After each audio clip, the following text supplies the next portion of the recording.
Did you know your brain is constantly being programmed by the people around you, whether you like it or not? Back in the 1990s, scientists discovered special brain cells called mirror neurons. These cells fire not only when you act, but also when you watch someone else act or feel. That's why seeing someone sad makes you sad, and watching confidence lifts you up.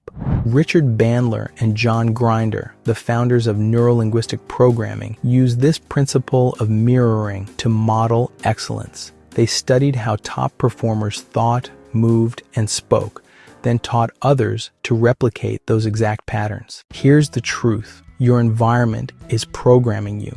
What you watch, listen to, and who you talk to.